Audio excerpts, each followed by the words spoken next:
Hello everybody, I'd like to help you work through your homework for tonight. If product A increases price by 8% and quantity supplied for product A increases 18%, then which statement is true? Well, right off the bat we can see they're both talking about product A, and we can see an increase in price of 8 leads to a supply shift of 18. So we have what's called a elasticity of supply, which is very elastic. So the market supply is elastic.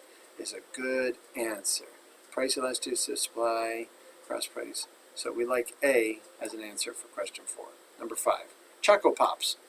They are some sort of good, either normal or inferior. Remember, normal goods sell more when people's income increases. They sell less when people's income decreases. Inferior goods are the opposite. The market is income something, either unilastic perfectly or otherwise, because an increase in consumer income of 15 results in an 8% decrease in demand for Choco Pops. Well, all of a sudden, now we understand the question. If people's income increases by 15 and the sale of Choco Pops goes down, then it must be that Choco Pops are an inferior good.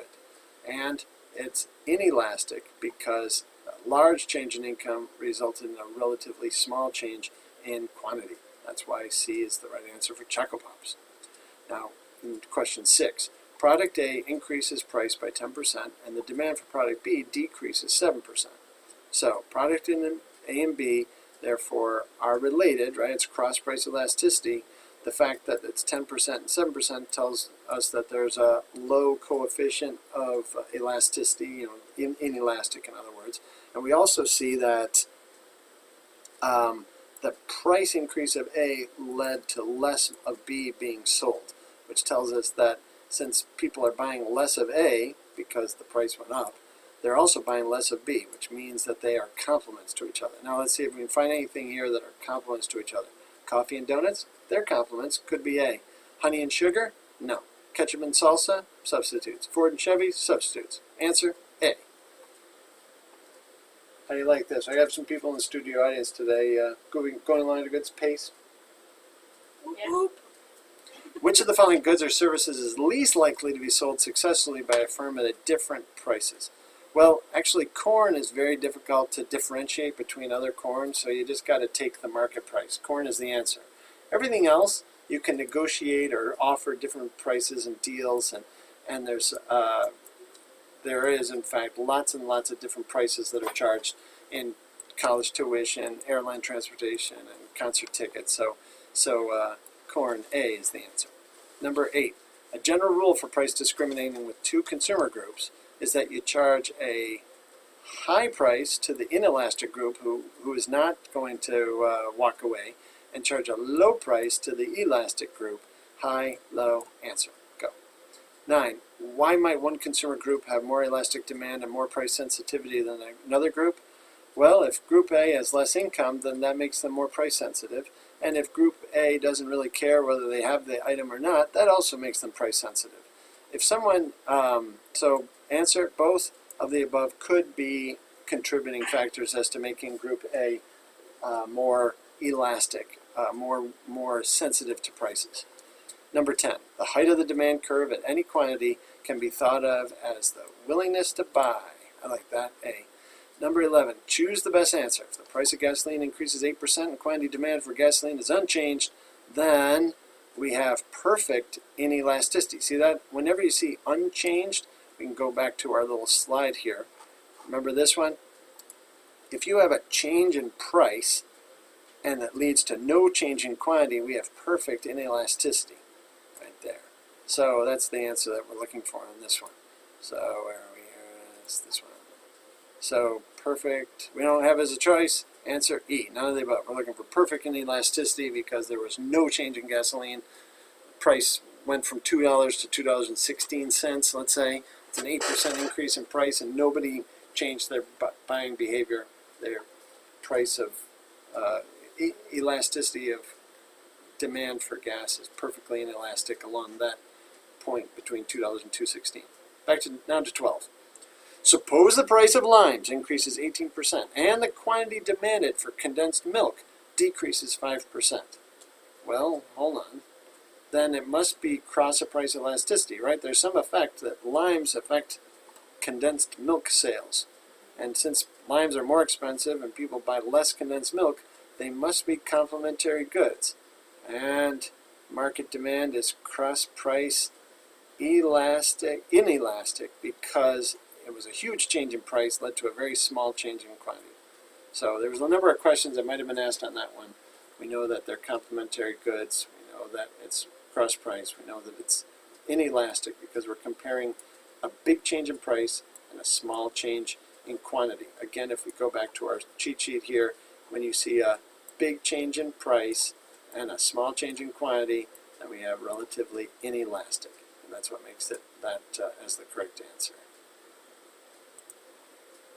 Moving along. If the price of Jif peanut butter increases 10% and the quantity demanded for Smuckers decreases 20%, then we would say that the market demand is cross-price and very elastic. Answer C for number 13, for the same reasons we were talking about before. Number 14, below are determinants for the price elasticity of demand. Which one would influence consumers to be more inelastic for a product? We're looking for something that's going to make people buy even if the price goes up, and also still buy the same amount even when the price goes down without really changing their behavior. The product is not used by people in the consumer's peer group? No. Usually people succumb to peer pressure, so if no one else in your peer group wants it, that makes you more elastic. Product is a necessity versus luxury good. Yeah, that makes you more inelastic. Decision to buy or not is made in the immediate run, very little time to decide or adjust.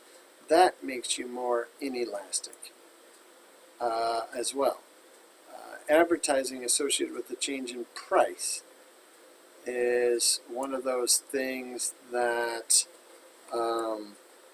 does not affect elasticity. Advertising as far as selling you on your need or the desirability, but if the advertising is only talking about price, it doesn't actually affect elasticity of demand. The price of the good represents a large portion of the consumer's budget. That makes them actually more elastic. Like you'd think that people would be insensitive to changes in their rent, but because rent is such a high piece of their budget, they're very sensitive about the price of it, and their buying decisions reflect that. And the substitute goods are prevalent in the market. No, when you got lots of substitutes, that makes you more elastic. More elastic, more elastic, more elastic, more inelastic. Product is a necessity. That also makes you more inelastic. So the answer is both A, B, and C. Some of my tests allow you to, well, all my tests allow you to put more than one answer down sometimes. More than one answer, you just, on the Scantron, you would mark B and C. That would be the correct answer. If you only did one or the other, you'd get partial credit. When consumer income increases 5% and quantity demanded for product H increases 5%, we say there is unit elasticity demand relative to income. 5 and 5, right? Unit elastic. Those are easy. We love those. Last three. When the price of product Z increases 5 and quantity demand for product Z decreases 0, we can say there is perfect inelastic demand relative to price. Right there. D. If the price of Hottentots increases from 2 to 3, that's like a 50% increase in price, and the quantity demanded for Hottentots decreases from 1,000 down to 900, that's a 10% decrease in demand, then because there was a high increase in price, percentage-wise, and a low decrease, then we would say that they are inelastic. Not perfectly. Inelastic demand relative to price. B is the correct answer. Last one. When the price of product K increases 5, quantity demand for product J decreases 11, we say that K and J, okay, this is my kind of question right here. So we know that it's a small led to a big. If we go back to our little chart, small leading to a big is elastic. Very good. So now we can pop back into there. So we know it's elastic, none of these other ones. So it's either A or D. And elastic demand or elastic demand relative to cross price, good. And now K and J are either substitutes or complements. What do you think, folks? An increase in this price of one leads to a decrease in the sale of the other. We've seen questions like that. They must be complements. Answer D. Thank you very much. Good luck.